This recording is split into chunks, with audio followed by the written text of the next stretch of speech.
NaMo अरिहन्ताणं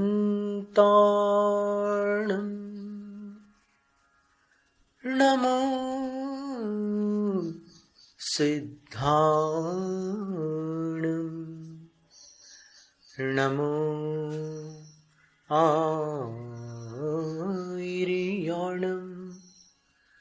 NaMo उवज्झायाणं NaMo Loy सौसाहूणम्.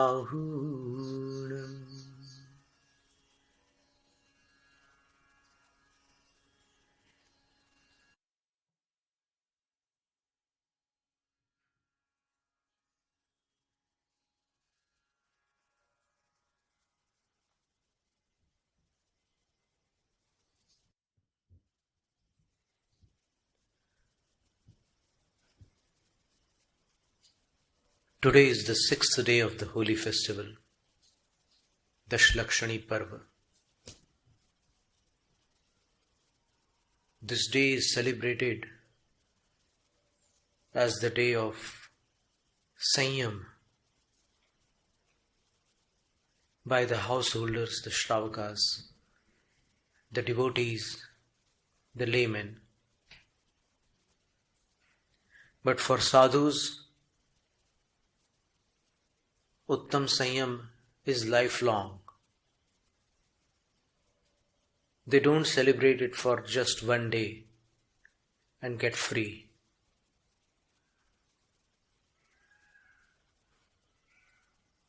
Samyama is an attribute. Samyama means restraint, control over the five senses and the mind.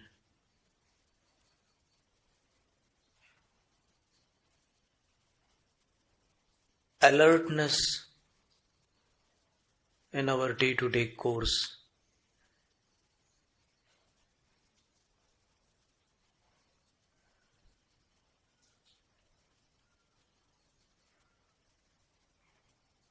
Doing everything very carefully. For the Samyamis, the monks, they observe non-violence very carefully. They don't let beings with one sense, two senses, three senses, four senses or five senses get hurt through their activities. This is called Samyama. Pranindriya parihara Samyama.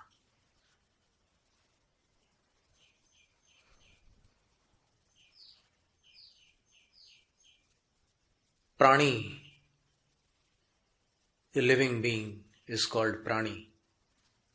And indriya, these senses. Everything is under control. This restraint is required everywhere in life. While crossing the road, while speaking, while cooking, while writing, even in sports, in basketball, volleyball, hockey, cricket, outdoor sports and even indoor sports also, powerlifting.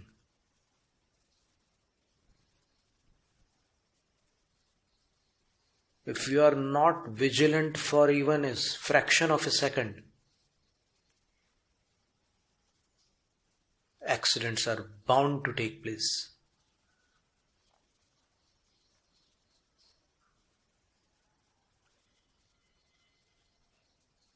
Chess, table tennis, everywhere you need to be careful.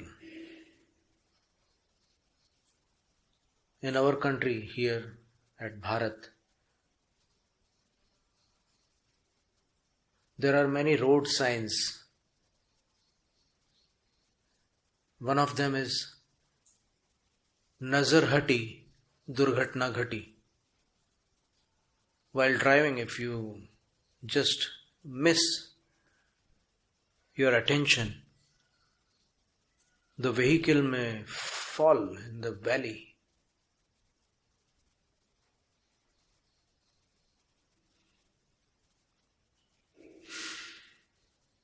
Almost all accidents are due to carelessness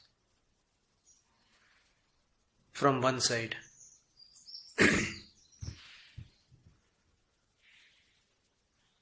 But here Samyam is a different attribute for a different aim. Samyam is also required in martial arts.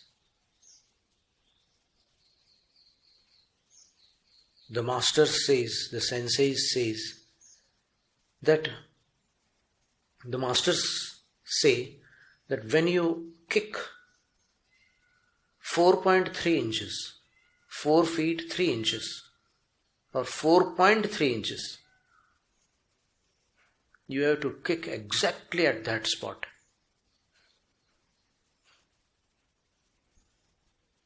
And when he says stop, so you have to stop in between without hitting the target.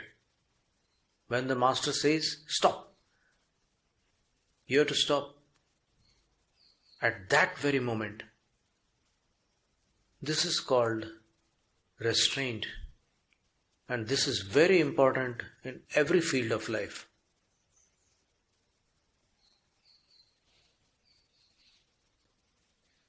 Pranindriya Parihara Samyama. In Jain scriptures it is written that when some monk is following his rules, he needs to be very careful. Careful while speaking, careful while walking, careful while eating, careful while lifting something or placing something, careful while excreting.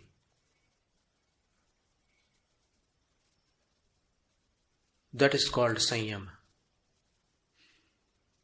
And Samyam,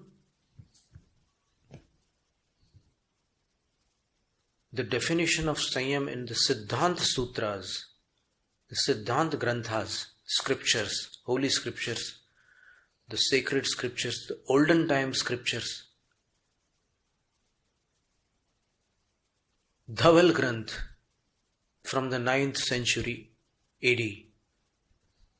It is said, what is Samyam? What is the difference between Samyam and Vrat? Vrat is a vow, and Samyam is a higher attribute than Vrat. In Charitrasar also, Acharya Chaman Rai states, Anuvrati Mahavratinau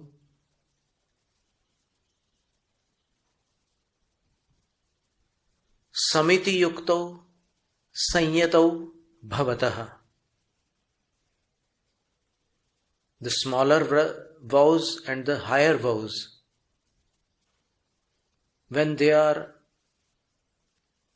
observed with the samitis, the 5 careful activities, then they are called Samyam. And without samitis, without careful activities, if you are a vrati, then you can be a vrati, but you cannot be a Samyami, which means that you are having vows, but you are not having restraint.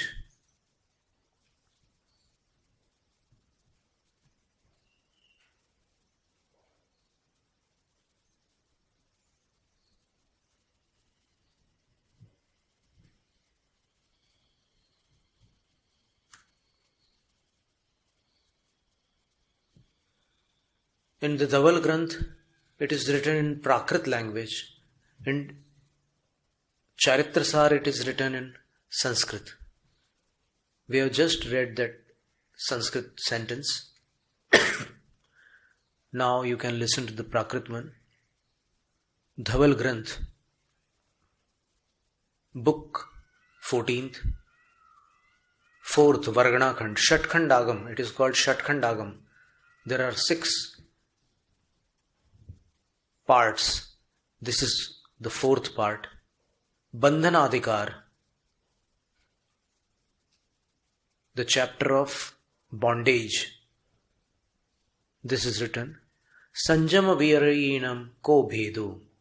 What is the difference between Sanyam, restraint, and Virayi, vows? The Acharya answers, Sasamidhi Mahavayanu Vayain Sanyamo Samidhihi Vina Mahavayanu Vayain Viradi. When there are samitis with vows, it is called Sanyam. When there are no samitis, but there are vows, it is called Virati. One who is a Virati is called Vrati. Viratir Vratam. Virati means observing the vows, the vratas.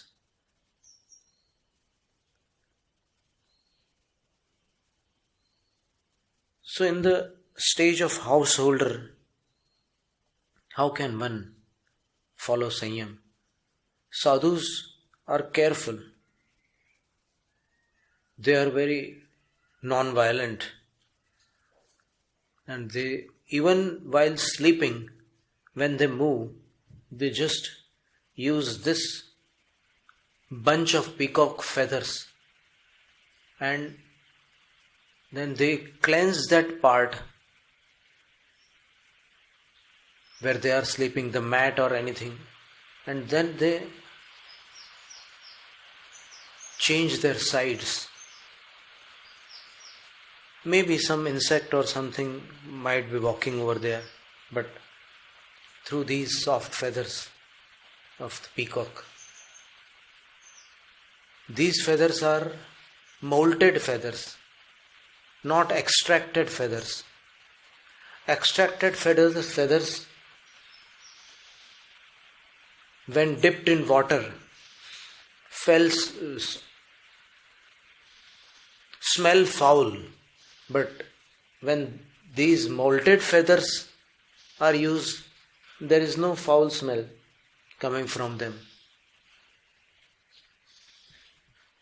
They follow non-violence, ahimsa. And they also bless the devotees with this pichika, Ashirvad. This is a symbol of Jain Sadhu.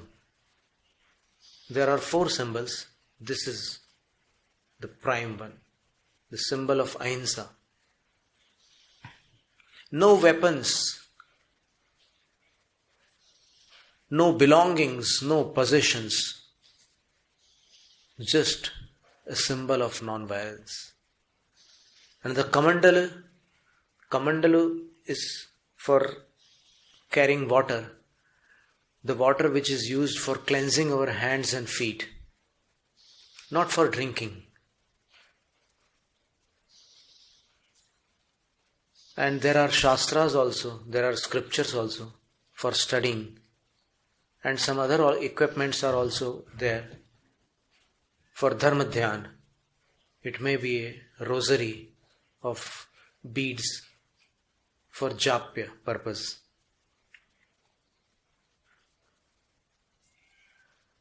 Sanyam dharma, restraint, is focused on non-violence. So how can a householder observe Sanyam? The answer is,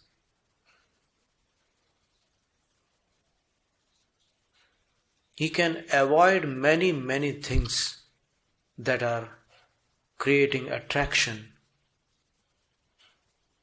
and that are related with violence.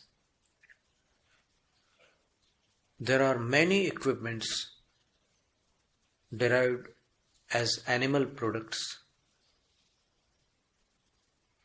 The animals are slaughtered mercilessly for human beings, for human benefits. किसी की बदनसीबी ही किसी की खुशनसीबी है. A line we had written in 1992, which means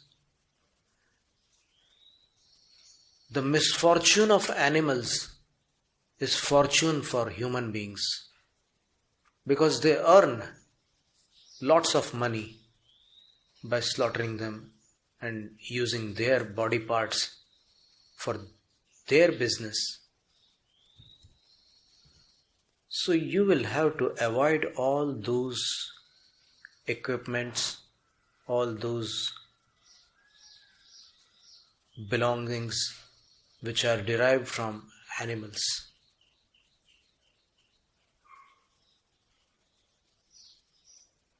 You also need to be careful in your activities. First of all, stop being harsh towards human beings. Then stop being harsh towards animals, birds, and other living beings. They also have feelings. They also have sensitivity. They also have sensations. They also feel pain. One song which has been written by Ravindra Jain and sung by playback singer Mukesh of here, this country, Bharat.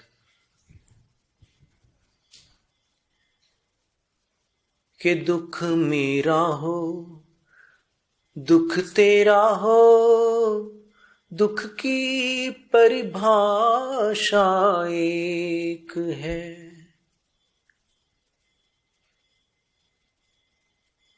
Pain is pain, whether it is mine or whether it is somebody else's pain. So when we have such compassionate feelings, we move in the direction of Samyama. We can become a Samyami. We follow restraint. And this is not very easy. We have to learn compassion. Compassion just does not fall from the sky. How to learn compassion? Somebody had asked how to train our children in this modern age so that they are compassionate, they understand love, they understand the consistency of relationships. How is this possible in this present current age? And we had thought about two solutions. Number one,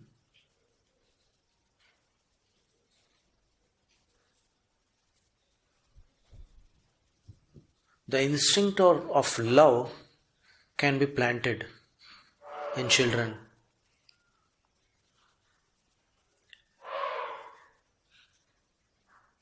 This is the sound of an elephant, a she-elephant.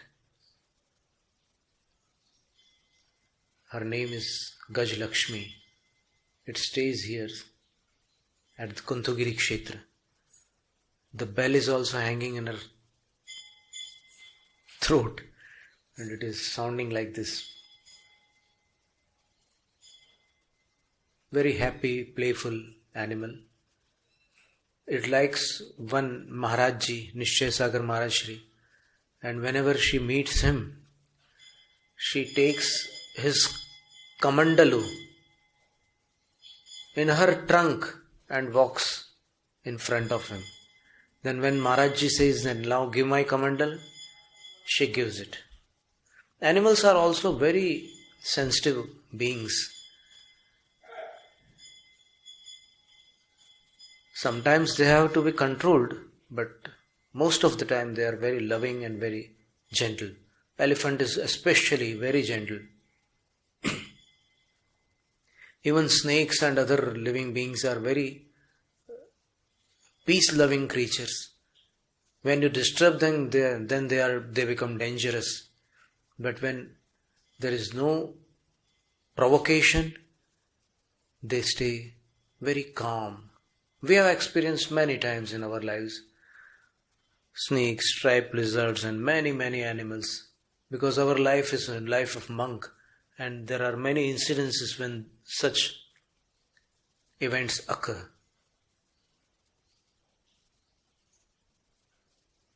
Sometimes deer comes near and starts licking our body. This is called our vibration and their vibrations. When they match, they forget everything and they come closer. They become friends. You might have seen that many children go near squirrels. The squirrels also come near them. And when you go there, they just try to escape your wrath, we can say. So we have to change ourselves from within. We have to just get interested. The rest work will be done by our interest only. We have to just create our interest in raising our vibration, in raising our vishuddhi, in raising our purity, increasing our purity.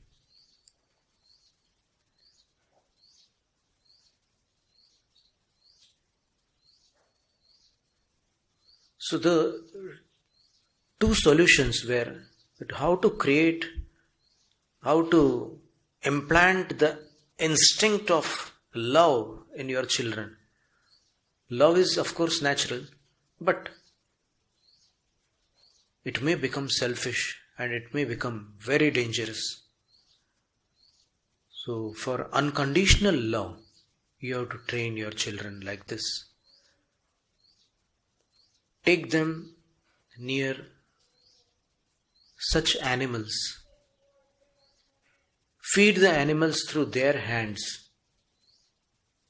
They will start loving them, and the animals will start loving them, your children. And when they will become closer,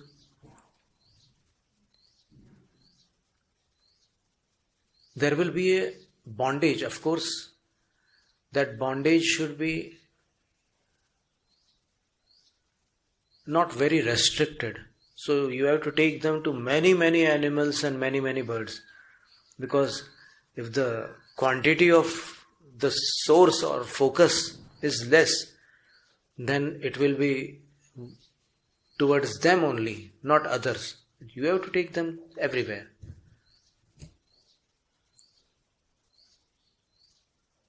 Birds are also very loving creatures. They come and sit on your shoulder. They speak something in your ear. We have experienced all this many times in our lives. They speak something and then they go away. Acharya Mahavir Kirti was giving a discourse once, and it was almost 9 a.m. The time was almost 9 a.m. A sparrow came and sat on his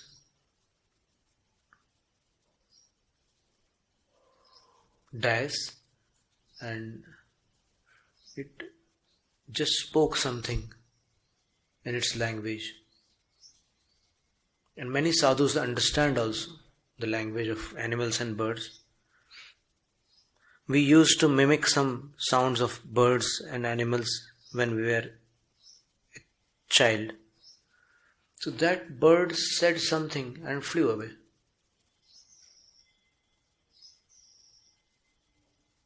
The people could not understand what did it say.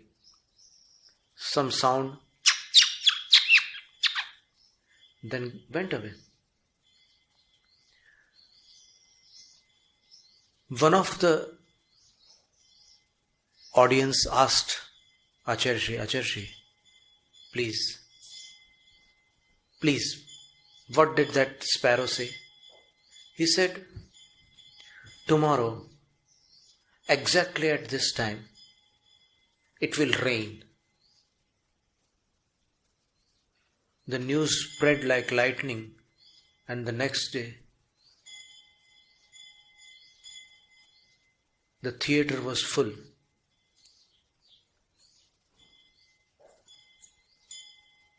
People were looking upwards. Where are the clouds? Not a single cloud in the sky. And Maharaj had said yesterday that today it will rain at the exact time.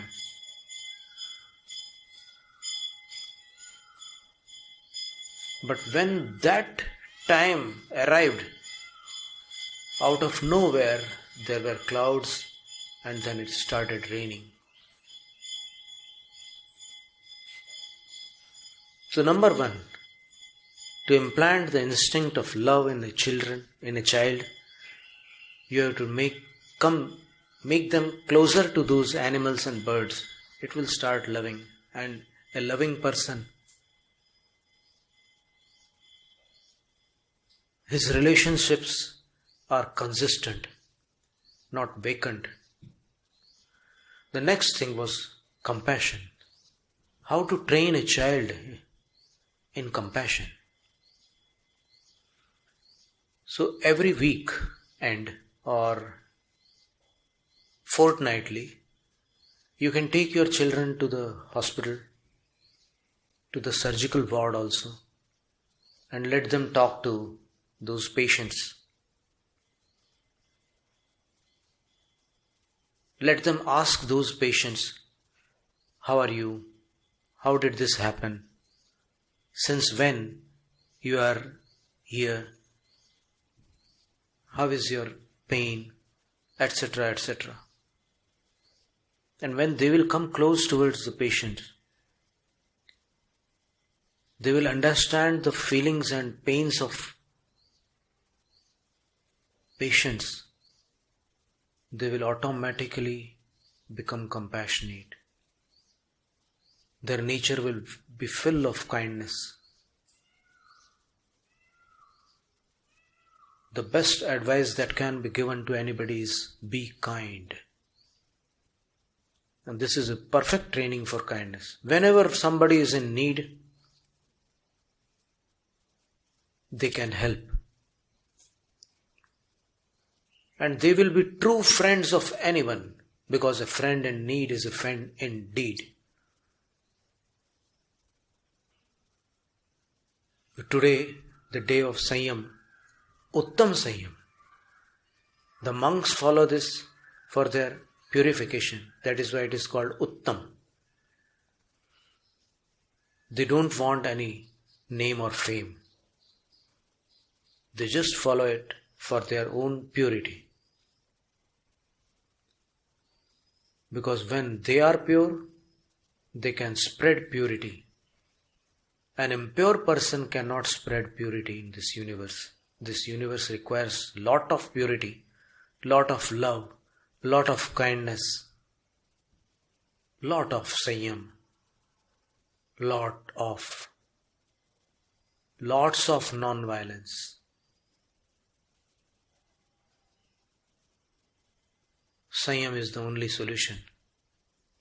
When people will start loving each other, when people will be compassionate towards each other, militancy will automatically cease to exist. Because everyone will be kind and compassionate towards others. They will be considering towards others. They will be caring towards others. And this can be done only when children are trained such a way. Jainam Jayatu Shasanam. Om Hreem Uttama Samyama Dharmangaya Namaha. Om Hreem Uttama Samyama Dharmangaya Namaha. Om Hreem Uttama Samyama Dharmangaya Namaha.